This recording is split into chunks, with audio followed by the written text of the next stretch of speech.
मुंबई महापालिका रुग्णालयात पेपरलेस कामकाज सुरू झाले। छोटा सायन अशी ओळख असलेल्या धारावीतील रुग्णालयात वैद्यकीय शिक्षण मंत्री हसन मुश्रीफ यांच्या हस्ते एबीडीएम डिजिटल व्यवस्थापन प्रणालीचे उद्घाटन करण्यात आले, ज्यामुळे केवळ 2.5 मिनिटात रुग्णांची प्राथमिक तपासणी हो त्याचा डिजिटल डेटा डॉक्टरांकडे जाणार आहे। तसेच अन्य एबीएचए प्रणालीद्वारे सरकारी रुग्णालयामध्ये रुग्णाची माहिती एकत्रित ठेवली जाणार आहे। काय आहे ही मशीन आणि कशी वापरली याची माहिती घेतली आहे आमची प्रतिनिधी मीनाक्षी म्हात्रे। सध्या मुंबईच्या महानगरपालिकेच्या रुग्णालयामध्ये पेपरलेस कामकाज सुरू झालेलं आहे आणि अशातच आता केम आणि नायर नंतर छोटा सायन या रुग्णालयात देखील पेपरलेस कामकाज सुरू झालेलं आहे।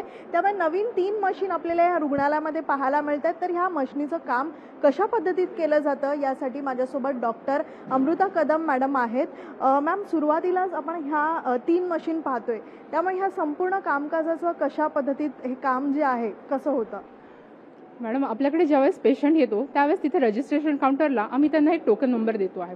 टोकन नंबर जनरेट झाल्याच्या नंतर पेशंट आपला बेसिक हेल्थ चेकअप करण्यासाठी या हेल्थ किऑस्क मशीनकडे येतो।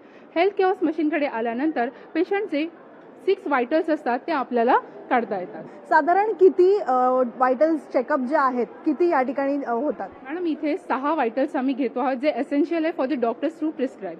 ओके, ज्याच्यामध्ये आम्ही बीपी आहे, SpO2 आहे, हाईट आहे, वेट आहे, पल्स आहे, टेम्परेचर आहे, हे 6 पॅरामीटर्स आम्ही घेतो।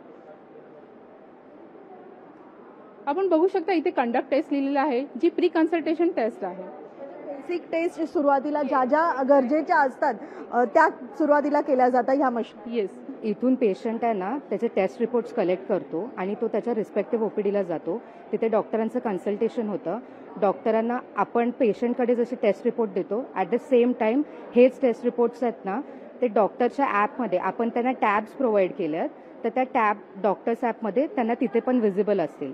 तिथे डॉक्टर ते लोक कन्सल्टेशन करतील, त्यांना प्रिस्क्राईब करतील मेडिसिन आणि मग पेशंट बाहेर येईल तिथून ओपीडीमधून।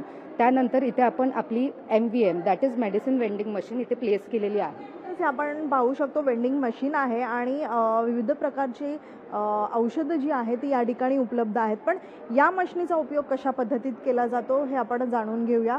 इथे आल्यानंतर आपण बघू शकता या टॅबवरती तो आपला QR कोड असणार आहे, तो स्कॅन करणार आहे। जसं तो QR कोड स्कॅन होणार तसे आपल्या हा मशीन मेडिसिन वेंडिंग मशीनमधून मेडिसिन्स खाली येणार आहेत। ह्याच्यामध्ये आपण पेशंटला आतापर्यंत जेवढीही काही ट्रीटमेंट दिलेली आहे ती आपण पेशंटची सगळी ट्रीटमेंट एका क्लिकवरती पाहू शकतोय, त्यामुळे डॉक्टरांनाही फार सोपं जाणार आहे। इथे येणारे प्रत्येक रुग्ण आता जी आहे रुग्णांची सेवा जी आहे ती आता पेपरलेस होताना आपल्याला पाहायला मिळणार आहे। व्हिडिओ निकेश मोरेसह मीनाक्षी म्हात्रे, लोकशाही मराठी, मुंबई।